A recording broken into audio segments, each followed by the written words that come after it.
I'm Abraham Atawodi. I graduated from Bereton in 2003, 19 years now. Still feels odd to say that. I'm a mechanical engineer slash data analyst slash musician slash so many other things.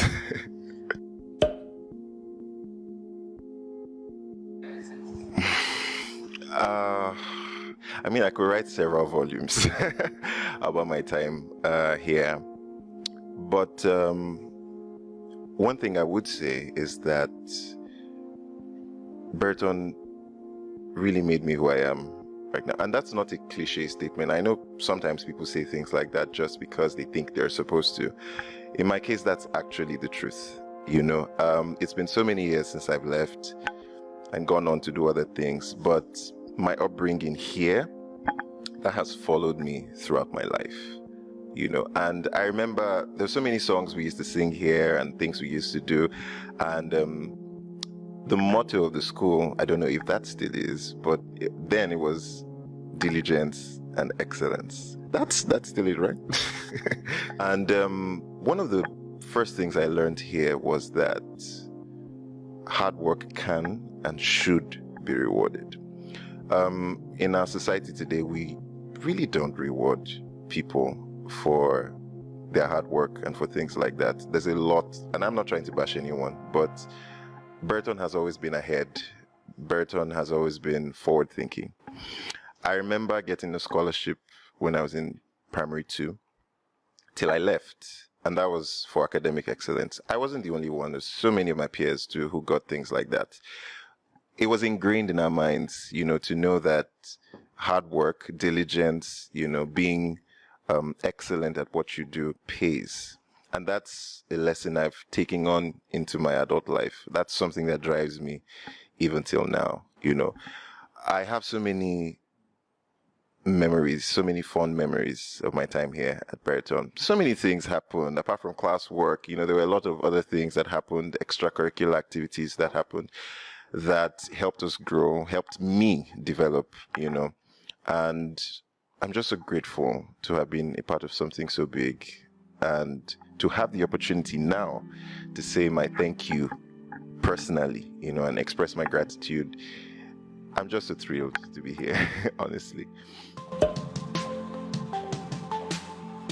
I met her yesterday, 19 years after graduating. It was nostalgic, I didn't expect her to remember me, but she did. When I walked in, she looked at me, she said, Abraham, honestly, I was so touched because sometimes you have to go back to where it all began to remember who you are. And one of the things I said to her yesterday, I said to her, not every child remembers to come back home. I'm just glad that I have colleagues and classmates and peers who are just like me and who brought up the idea and said, no, we should come back, we should say something, we should see her. We spent a couple of hours in her office yesterday. She told us story after story. It was mind-blowing. And we left sometime around 6 p.m. She was still at work, at 73. That left a huge impression on me. I remember just hearing that Big Mommy was around, or that she was coming to inspect, or do all of that. Had everybody sit up instead. But one thing that was very striking, even though I didn't have too many personal interactions with her, I happened to meet her personally a couple of times for different things, particularly maybe some presentation of some sort, some award ceremony of some sort, that kind of thing. That wasn't every pupil's experience, but one thing that was very striking, even from afar, was how invested she was in children. That much was clear to everyone. It was glaring. She was very particular about how she wanted Bereton kids to think, how she wanted them to look. She was really, really invested. And yesterday when I was talking with her, I said, I asked her a question. I said, you're brilliant. You could have done anything. Why did it have to be education? And she told us so many stories about how she started and her love for children and how this is not just a business, it's a calling. And I think that was really profound. You know, it's her love for kids is so palpable. It's evident. You can see it, and it's why she would be invested in every aspect of a child's learning. You know, and I'm just so grateful to have been given the opportunity by her to learn and to do so many things and to discover myself in such an environment. I will be eternally grateful, you know, for that experience.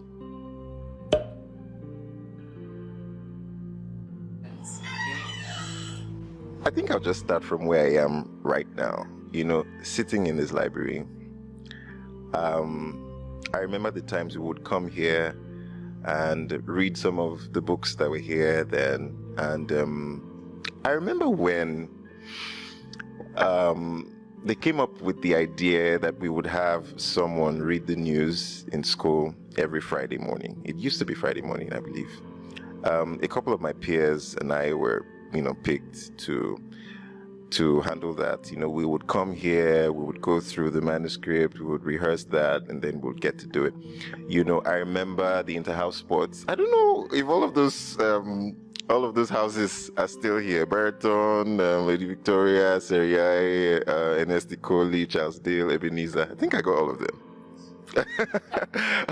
You know, that was another thing, you know, PE, physical education, that's what we called it then.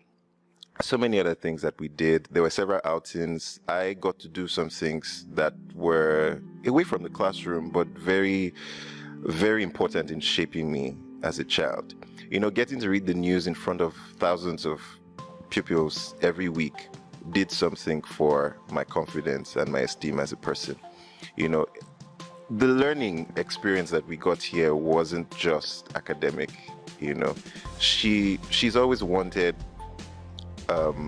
a well-formed individual on many levels, you know, and that's something that became very apparent in my own life when I left here and got to interact with other people who didn't have, you know, the kind of privileged background that I got here, you know, and you meet people, young people who can't express their thoughts clearly or you know, have trouble just interacting with the environment and with other people and the world. And then it just became more and more apparent how rich the experience I got here was. I've taken that on, you know, secondary school, university, so many other places I have been, so many other things that I've done. And when anyone pays me a compliment or, you know, says something about, oh, maybe you're this, maybe you're that, my mind instantly comes back to this place. Because I don't think I would be half the person I am now if I hadn't come to Bereton. I'm glad that my parents, I'm glad that Big Mommy, I'm glad that all of my teachers were very intentional about how they wanted us to turn out. Because it's been so many years now, and we've turned out exactly as they envisioned, you know. Bereton alumni are doing amazing things all over the world. I mean, everywhere you turn, you're going to bump into someone who passed through this place and has an amazing life because of it. And that just speaks to how deep this is. It's more than just writing on a board and instructing kids, you know, and then showing them things to do and write and, oh, this is how to multiply and add and divide. It's way more than that. It's about culture. It's about your future. It's about who you're going to be and what impact you're going to create in the world. You know, I wish every child, you know, that same experience. I'm so grateful to have been given this opportunity, and I just also want to say thank you to Big Mommy, thank you to everyone who taught me, everyone who was a part of my experience here, everyone who was, you know, instrumental in how I have turned out. And I owe this institution a debt of gratitude that I'm not sure I would be able to. Auntie Benna, Auntie Irene, you know, some of them are still here, and I'm like, wow, the dedication, the resilience. You have to have really strong convictions to be at something for this long, you know, and that is so inspiring. And I will take that with me, you know. it's amazing. It's amazing to just be here and to be given this opportunity.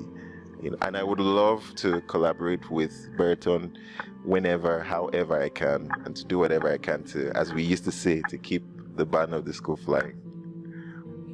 Thank you so much. Thank you. Today, talk about the particular snack you used to have when you were in school. Okay. Oh, all right. All right. So there was this candy we had. There was this sweet we had, Amaria. I'm embarrassed to say this. There was Jamil yogurt. I used to buy donuts, you know, for lunch. But you know, interestingly, now I remember something. We used to get snacks here. You know, we had tea time. We had, you know, and there was. I always used to look forward to the cake. I don't know if those things are still here. No, we would have sandwiches, we would have tea, we would have. It was amazing. Like, it really was amazing. How many people can say that they went to school, you know, and every day you'd be fed, you know? But we had. I really loved the donuts we used to get from the tuck shop. I don't know if it's still there. But then we used to have the bookshop and the gift shop side by side. Then at the entrance, just outside, you know, we had the place where you could buy some of those things, and amazing.